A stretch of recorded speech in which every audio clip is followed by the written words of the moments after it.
Feliz y bendecido día para todos.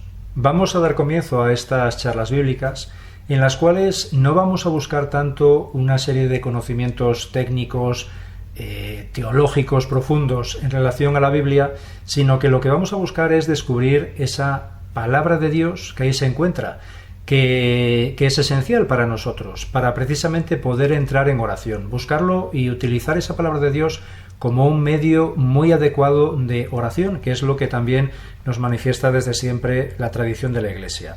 De esa manera, el Papa Francisco nos recordaba ese gran valor que la palabra de Dios debe de ocupar en nuestra existencia cotidiana, porque en ella, como dice él, descubriremos que Dios está siempre cerca de nosotros, iluminando nuestras oscuridades.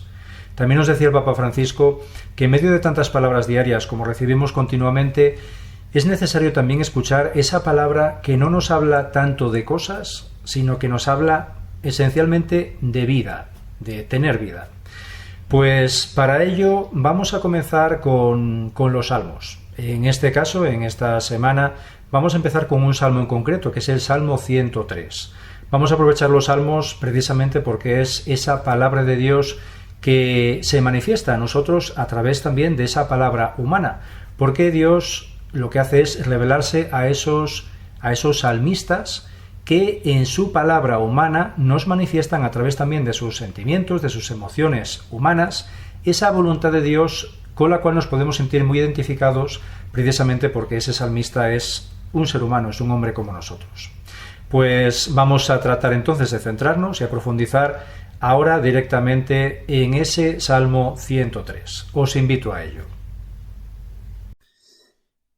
Vamos allá con este Salmo 103. Dentro de los salmos, en esencia todos los salmos fundamentalmente son para alabar a Dios. El objetivo fundamental es esa alabanza al Señor. Pero concretamente el Salmo 103 es un salmo clave de alabanza. Se ve por todo su contenido, es lo que vamos a ver un poco ahora.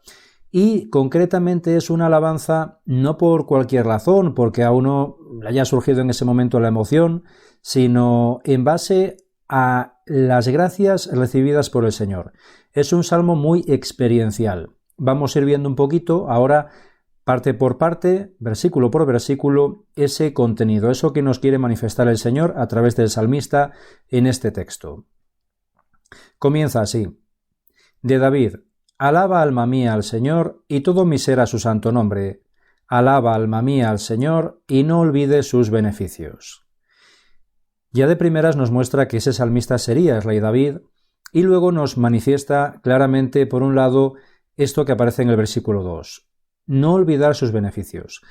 Aquí es muy personal, está claro que el salmista está hablando en primera persona de su propia experiencia y manifiesta eso. Alaba alma mía al Señor.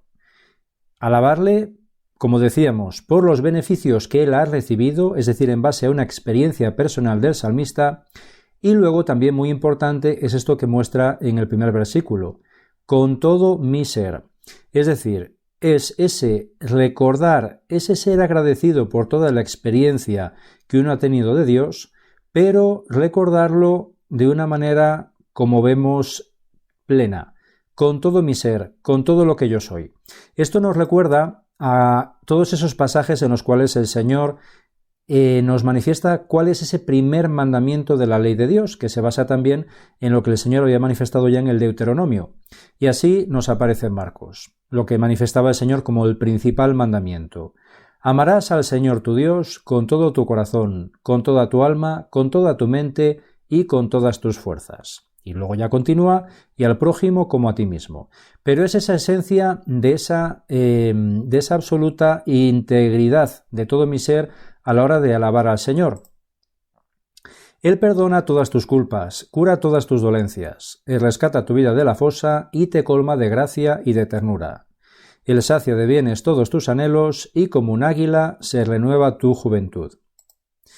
Aquí tenemos esta imagen tan gráfica de un águila volando sobre los cielos que nos muestra claramente ese mensaje que manifiesta el Señor a través del salmista. Recordamos cómo la esencia de los salmos y lo bonito de los salmos también es que es palabra de Dios, pero que se nos manifiesta a través de la experiencia y de la palabra de un ser humano. Es decir, no es algo que Dios desea que nosotros sintamos, sino que es algo que el salmista ya ha tenido experiencia de ello, él siente, y de esa manera el Señor pone en su boca palabras para que Él nos pueda manifestar en sus emociones, en sus sentimientos, lo que el Señor desea, para que nosotros también podamos canalizar nuestras emociones, nuestros sentimientos hacia Dios con esas mismas palabras que son palabras humanas, pero también palabras divinas. Pues en este caso es esa imagen de ese águila ascendiendo en el cielo que nos muestra esa libertad, esa ligereza de ese alma que ha sentido cómo se han curado todas sus dolencias, se ha liberado de todas sus culpas, de todos los pesos y las cargas del pecado. Y es muy bonito ver también cómo el Señor manifiesta eso, ¿no? O el salmista manifiesta esa experiencia que él ha tenido de haber sido capaz de salir de la fosa profunda, de lo más tenebroso, de lo más lúgubre, de lo más oscuro, pero no simplemente el Señor le ha dejado en la superficie, sino que el Señor le ha sacado de la fosa y le ha colmado de gracia y de ternura. Es decir, se ha desbordado en gracias y en bendiciones hacia este hombre. Es decir, es lo que nos manifiesta el Señor que desea hacer también con cada uno de nosotros. El Señor hace justicia y defiende a los oprimidos. Enseñó sus caminos a Moisés y sus hazañas a los hijos de Israel. Antes el salmista nos hablaba de su propia experiencia personal de haber sido sanado, salvado, redimido, y ahora lo que hace también es manifestar al pueblo, a todos nosotros, y en este caso, en su origen, en su momento histórico, al pueblo de Israel, que ellos también, todos ellos, han tenido esa experiencia, que recuerden esa experiencia que han tenido de esa liberación. Y de esa manera él recuerda esa situación del pueblo oprimido, esclavizado en Egipto, y que por la gracia de Dios ellos han recibido esa justicia porque ellos estaban oprimidos. Y de esa manera, como manifiesta claramente, ¿no? A través de Moisés manifestó esas hazañas, esos prodigios a todo el pueblo. Pues es ese recordarnos que el salmista tiene su experiencia personal, pero nos apela a cada uno a que nosotros también recordemos nuestra propia experiencia personal de esa liberación, en este caso de la esclavitud en Egipto, en nuestros casos personales, de nuestra esclavitud también por el pecado personal, por los pecados de la sociedad, pecados sociales, bueno, pues todas las circunstancias que acarrea el pecado y que nos implica también esa opresión, pues también recordar eso, cómo ha actuado esa gracia de Dios en cada uno de nosotros. El Señor es clemente y compasivo, paciente y misericordioso. No está siempre pleiteando ni guarda rencor perpetuo, no nos trata como merecen nuestros pecados, ni nos paga según nuestras culpas. Aquí nos muestra muy claramente cuál es esa esencia de Dios. Es clemente, compasivo, paciente, misericordioso.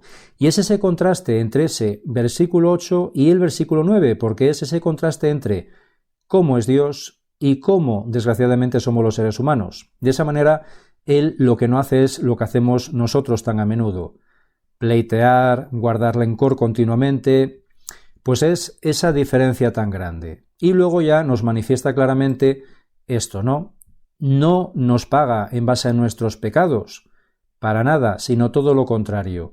Es decir, si Él actuara como nosotros actuamos hacia los demás habitualmente, evidentemente la historia hubiera sido muy diferente. Pero lógicamente Él, siendo Dios, tiene una actitud absolutamente diferente hacia nosotros en base a esa esencia que decíamos que ya se manifiesta en ese versículo 8.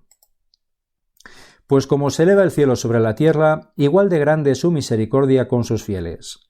Como dista el oriente del ocaso, así aleja de nosotros nuestros delitos. Y es esta imagen tan clara también de ese sol que se eleva radiante sobre todo el orbe de la tierra.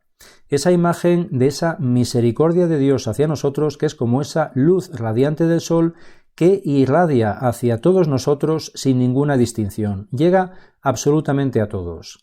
Y esa imagen también de esa lejanía que hay, esa oposición que hay entre el oriente y el ocaso, entre mirar el horizonte hacia un extremo de la tierra y hacia el otro, que es lo que el Señor hace con nuestros delitos, nuestros pecados, cuando nosotros nos arrepentimos. Él los envía al lugar más opuesto de nuestra existencia para que de esa manera estén totalmente al margen de nosotros y de nuestras circunstancias. Nos libera hasta ese extremo de todos nuestros delitos.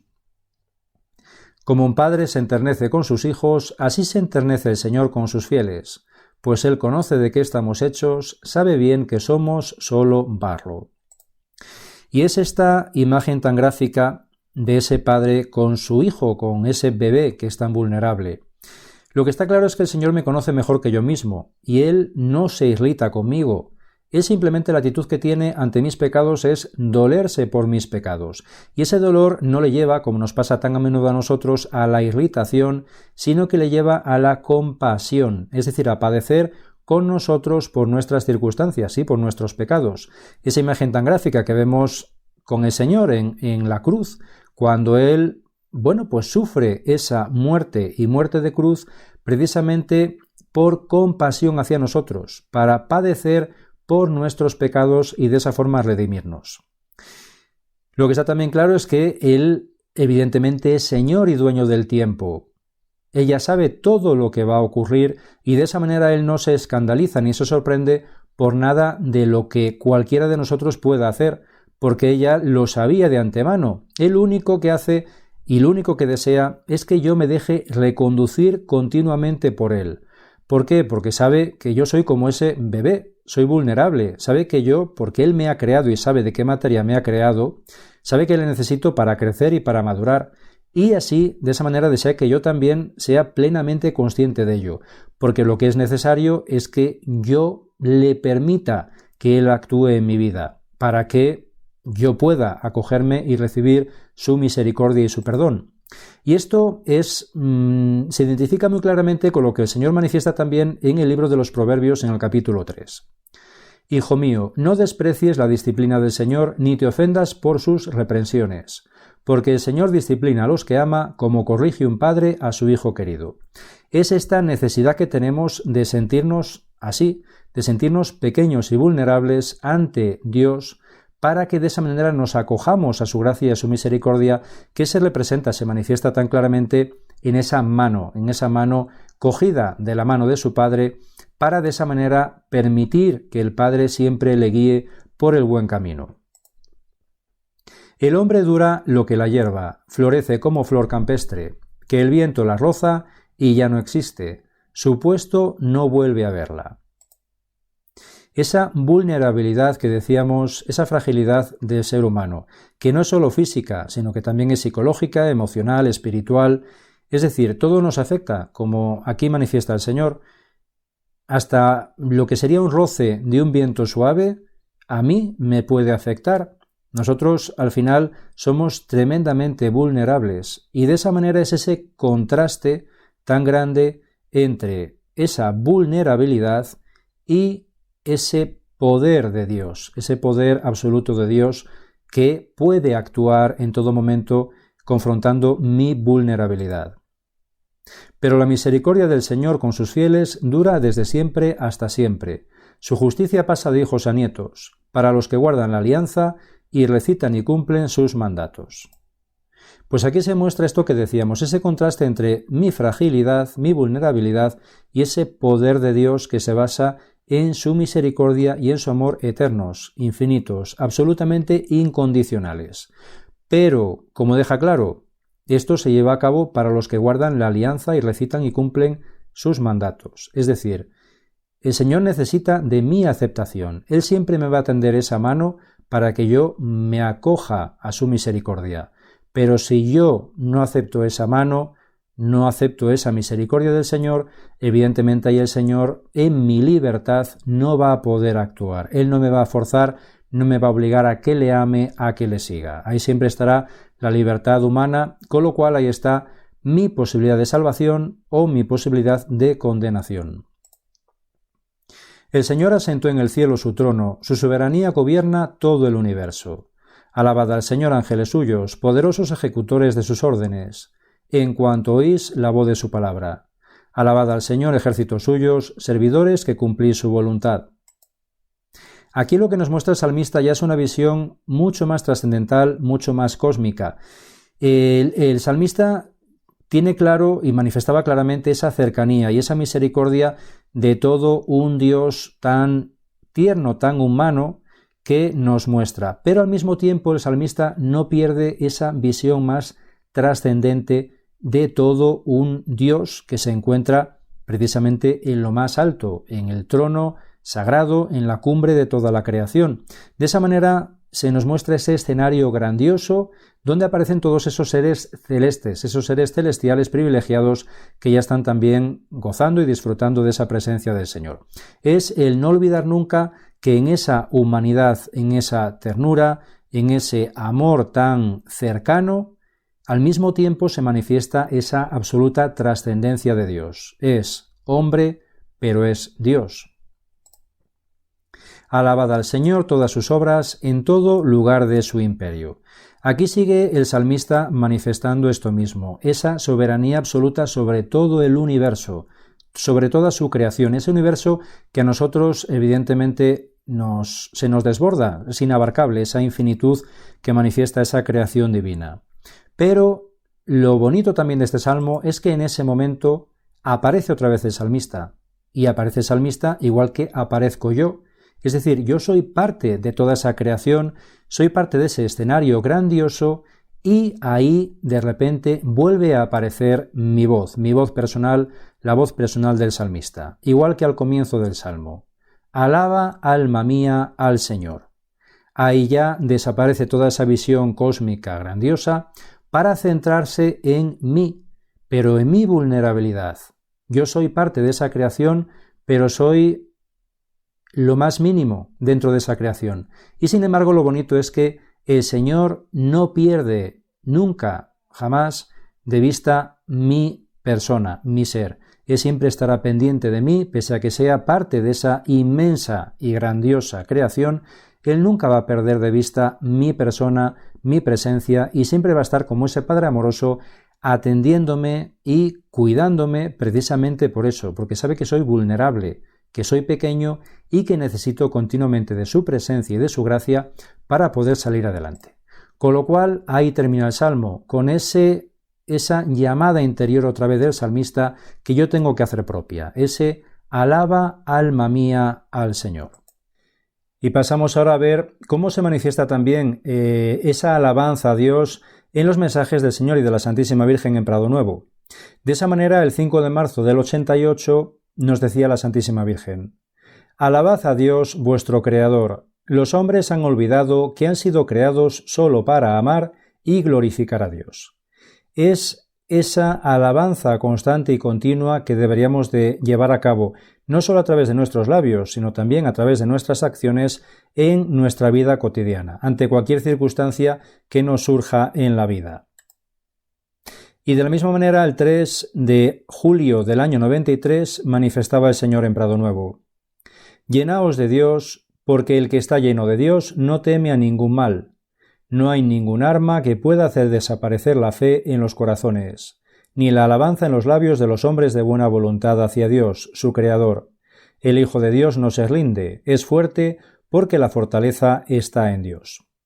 Aquí el Señor nos recordaba la importancia de ser conscientes de que si yo no tengo esa capacidad, no alabo a Dios constantemente, no tengo esa alabanza a Dios en mis labios, es porque no estoy lleno de Dios. Me falta llenarme de Dios para ser capaz de tener esa actitud de alabarle en toda circunstancia y en toda ocasión. Y también nos recordaba esto, que el auténtico Hijo de Dios, si yo me creo Hijo de Dios, es que tengo que tener a Dios como ese Padre amoroso, para ser consciente de que mi fortaleza no viene de mí mismo, sino que esa fortaleza siempre la tengo que tener en Dios. Siempre tengo que pedirle al Señor la fuerza de la gracia. Ahí están los sacramentos, la Eucaristía, la confesión, la oración constante, para recibir esa gracia de Dios y acogerla en mi corazón, para ser capaz de tener esa actitud de alabanza constante en mis labios. Y ya solo queda invitaros a que ahora abráis vuestras Biblias y intentéis ahí hacer oración, meditar ese Salmo 103 para descubrir qué me dice a mí personalmente el Señor a través de esta palabra en este momento concreto, en este día. Que tengáis un muy feliz y bendecido día a todos.